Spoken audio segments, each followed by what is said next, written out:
Kuunganisha watu kwenye ndoa kufikia 500 si jambo jepesi, ambapo wewe unatoa ufadhili wote, unatoa mafunzo, unatoa mahali, unakwenda kulipia watu mahali, lakini pia unaendelea kuwalea na kuwahifadhi. Kuna kipindi hapa walitoa mitaji, walitoa vyombo mbalimbali, na watu wenye ulemavu walikuwepo. Nakumbuka 2024 wakawajali kuwapa bajaji za kwenda kuanzia maisha.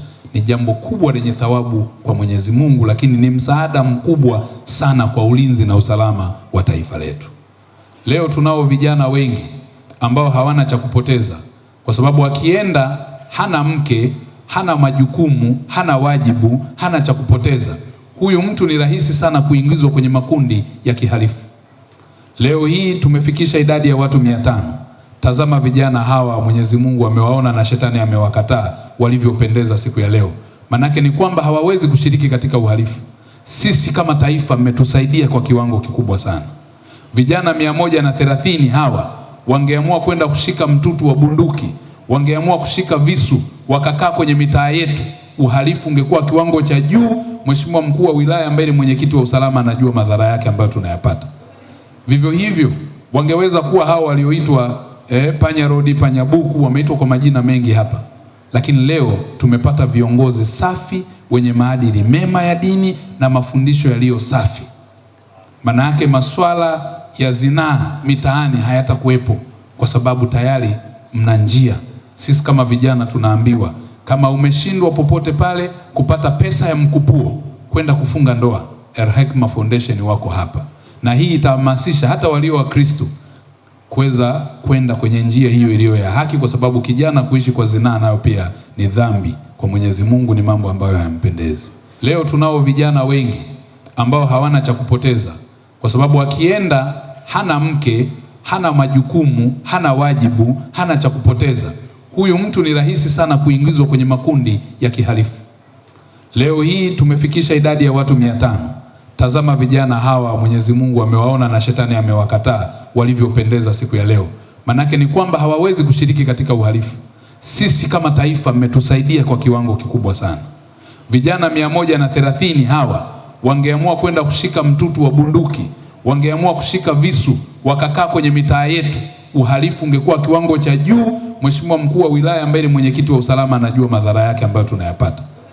Vivyo hivyo wangeweza kuwa hao walioitwa panya rodi, panya buku, wameitwa kwa majina mengi hapa, lakini leo tumepata viongozi safi wenye maadili mema ya dini na mafundisho yaliyo safi. Maana yake masuala ya zinaa mitaani hayatakuwepo, kwa sababu tayari mna njia. Sisi kama vijana tunaambiwa kama umeshindwa popote pale kupata pesa ya mkupuo kwenda kufunga ndoa, Al-Hikma Foundation wako hapa, na hii itahamasisha hata walio wa Kristo kuweza kwenda kwenye njia hiyo iliyo ya haki, kwa sababu kijana kuishi kwa zinaa nayo pia ni dhambi kwa Mwenyezi Mungu, ni mambo ambayo hayampendezi. Kwa hiyo ni jambo zuri sana ambalo kwa kweli limefanyika, na sisi tunaendelea kuhamasisha katika eneo hili. Hata wale vijana ambao, na sisi kwa upande wa Wizara ya Mambo ya Ndani tunapotokea kwamba vijana tunawahitaji kwa ajili ya ujenzi wa taifa lenu, kwa sababu mmefundwa katika misingi ya dini, mmeandaliwa vizuri, karibuni pale tunapotoa nafasi kupitia Rais wa Jamhuri ya Muungano wa Tanzania na Amiri Jeshi Mkuu kutoa nafasi za kwenda kulitumikia taifa lako, mjitokeze kwa wingi.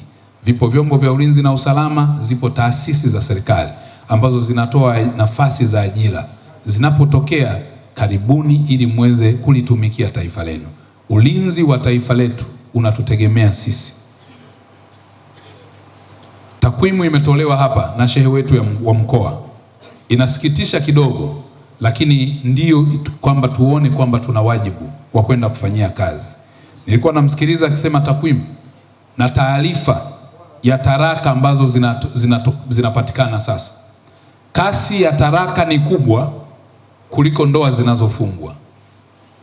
Unaweza kuona kuanzia 2023 Al-Hikma Foundation imefanya kazi hiyo na Mheshimiwa Rais, mmefungisha ndoa 500, lakini taarifa zinasema talaka ni 1180 kwa mwaka. Lakini pia migogoro ya ndoa ni zaidi ya 97,380. Chanzo ni nini? ndicho utakuja kugundua moja ya vyanzo ambavyo mimi kama waziri wa mambo ya ndani navitambua. Ndoa nyingi leo zinavunjika, chanzo namba moja ni watu kulegalega katika imani, kutokuwa na imani thabiti, kutokufuata mafundisho yaliyopo. Mtoto amekuwa kwa sababu amekuwa na ndoa hizi ambazo wazazi hawatekelezi wajibu wao, haendi madrasa mpaka anakuwa mtu mzima, hata msikitini hajawahi kukanyaga, lakini anaitwa Muislamu. Huyu hatakuwa na hofu ya Mungu. Kwa hiyo hata haya mafunzo viongozi wetu wanayoyatoa hayazingatiwi. Kwa hiyo ni chanzo cha migogoro ama talaka. Kwa hiyo niwasihi ndugu zangu Waislamu, twendeni tukakutane na viongozi wetu wa dini kila jinsi na wakati ambavyo dini yetu inatutaka kwenda. Tuhudhurie, twende kwenye ibada zetu, msikitini twende, lakini pia pale inapotokea kuna mawaidha, inapotokea kwenye mashindano, mambo yote yanayohusiana na dini ni muhimu sana kwenda kule, kwa sababu shetani huingilia nafsi zile ambazo hazina hofu ya Mungu. Lakini hivyo vyanzo vingine ukiacha hilo, hata kwenye Ukristo kule kuna Sunday school na uhudhuriaji wa makanisani umeshuka na kupungua. Watu hofu ya Mungu imekuwa chini sana. Kwa hiyo lakini jambo jingine kubwa ni tamaa. Tamaa imekuwa juu. Tunadhani kwamba watu hatuwezi kuvumiliana tena kwenye ndoa. Hauwezi kuvumilia kwa sababu unatamani kupata vitu na mali. Vitu hivi si vya msingi kuliko upendo. Tumetanguliza thamani ya upendo kwenye vitu kuliko upendo baina yetu sisi wenyewe. Lakini pia jambo jingine ni changamoto za maisha. Inaweza ikawa uchumi, kushindwa kuvumiliana, ambazo mengine wameyaeleza vizuri zaidi hapa. Lakini masuala ya changamoto mbalimbali za kiuchumi ni sisi kufanya kazi. Na ndio maana Al-Hikma Foundation wamesema kwanza uwe na kianzio cha kufanya kazi, na hatua ya pili utasaidiwa. Mwenyezi Mungu hawezi kukutupa. Kwa haya yote ni maeneo ya vyanzo mbalimbali. Uaminifu nayo pia ni eneo jingine. Tuendelee tukawe waaminifu kwenye ndoa zetu, na pale ambapo inabidi au inapolazimu tukafate misingi ambayo tumeelezwa kupitia dini. Angu kwa mabwana harusi, taasisi ya Al-Hikma Foundation inakuombeni kwa heshima na taadhima, muende mkaishi na wake zenu kwa wema. Nendeni mkawavumilie wake zenu. Wanawake ni hawa hawa, na mwanaume shupavu ni yule ambaye anamvumilia mwanamke au mkewe. Ikiwa hautomvumilia, baada ya miezi miwili au mitatu tukaja kusikia katika zile ndoa 10 au 20 zimevunjika, sisi tutavunjika moyo, tutasikitika, tutasononeka, na itakuwa hamjatutendea haki. Ndoa miongoni mwa misingi yake mikuu ni subira na uvumilivu. Tulikwambieni katika semina, hata wazazi wenu na wazazi wetu wasingelivumiliana, mimi na wewe leo tusingelikuja duniani. Baba na mama walivumiliana, na ndio maana tukapatikana sisi leo. Kwa hiyo nendeni mkaishi na wake zenu kwa wema, na ikitokea sintofahamu na mkaona hapana, hili jambo lazima litoke nje ya nyumba yenu, kabla hamjachukua hatua zozote, tunawafungulia milango yote. Njoeni katika taasisi ya Al-Hikma Foundation. Pana viongozi wazuri wa dini, pana mashekhe na maulama, watakuongozeni kwa mujibu wa dini namna ya kusuluhisha migogoro yenu. Kwa hiyo punguzeni jazba na msiwe na pupa, na tunasema msichukue hatua kuacha. Mtume wetu anatuambia miongoni mwa kazi za shetani za maizi ni kuvunja ndoa za wanandoa. Kwa hiyo msiende kumfurahisha shetani. Migogoro yenu suluhishaneni wenyewe kwa wenyewe, ndani kwa ndani. Mkiona hapana, mwanaume amekufika shingoni, njoo ugonge hodi katika taasisi. Viongozi unawajua, utueleze sintofahamu uliokuwa nayo, sisi tunaweza tukaingilia tukawasuluhisha, ili mradi maisha yaendelee. Hili ni ombi letu kwenu, lakini mwisho muwapende wake zenu. Miongoni mwa misingi mikuu ya ndoa ya Kiislamu, mawaddatan wa rahma, mapenzi ya dhati na huruma. Msione aibu kuwapenda wake zenu. Mtume wetu Muhammad sallallahu alaihi wasallam aliulizwa siku moja, man ahabbu nnasi ilaik, ni nani mtu wa kwanza unayempenda hapa duniani? Kasema mke wangu Aisha. Hakuona noma wala kokoro. Akaambiwa, tukusudie wake zako, tunakusudia wanafunzi wako na wafuasi wako. Akasema, ala, basi baba yake na Aisha ndio nampenda kuliko wote. Karudi pale pale. Kwa hiyo nawe kawapende wakwe zako. Ukipenda boga malizia na upenda ua lake. Nianze kwa kuipongeza taasisi ya Al-Hikma. Hili naungana na wale wote waliotangulia kwa kutufanyia mazuri mengi, ikiwemo hili la kuwaozesha vijana wetu ambao leo umefikia 500 ukilinganisha na wale wake zao jumla watu 1000. Mheshimiwa mgeni rasmi, hii ina faida nyingi sana, lakini kubwa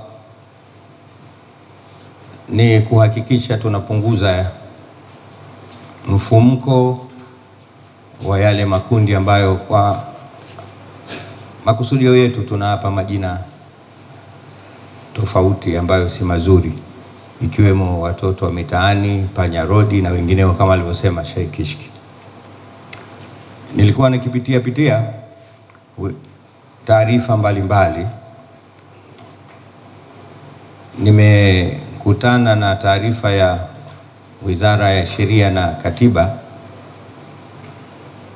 Wanasema talaka zilizosajiliwa mpaka mwaka jana iliyofika Aprili, zilizosajiliwa zilifika 1180.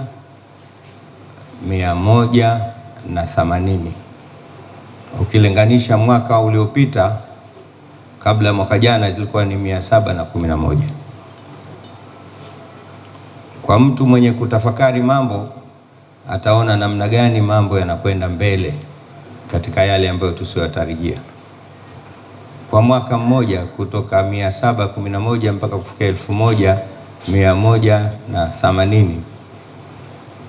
utaona nini kinachozidi kati ya ndoa na talaka. Moja kwa moja utakuta talaka zinakuja kwa kasi zaidi kuliko ndoa. Lakini nilipitia pia taarifa ya Wizara ya Maendeleo, Jinsia na Makundi Maalum. Huko ndo nilikuta idadi kubwa zaidi. Mpaka mwaka jana migogoro iliyohusisha ndoa na talaka ilifika 97,380. Ukilinganisha mwaka wa nyuma yake huko ilikuwa ni 31,173. Ni mara 3 zaidi.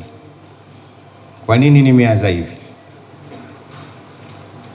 Watoto wetu, vijana wetu ambao leo wameingia katika bakti hii, na waombeni mkaongeze punguzo la idadi hizi za talaka. Hizo nilizozitaja ni zile tu zilizokwenda serikalini na kusajiliwa. Sikwambii zile zetu zinazotokea kule Tandale, Kirungule, kwa Mparange, Magomeni, ambazo watu wanamalizana wenyewe tu, asubuhi sikutaki rudi kwenu, ambazo hazijakuja hata kwa Sheikh Kitogo. Ziko ngapi? Ukichukua hiki kilichosajiliwa ni kuonyesha hali mbaya tuliokuwa nayo, ambayo ndiyo inapelekea hayo makundi tuliokuwa huko tunayaona. Niwaombe sana, kama Qur'ani inavyosema, ndoa inashikwa na mume. Kilichokuja kwenye Qur'ani, vocabulary lililotumika ni amsik alaika zaujaka.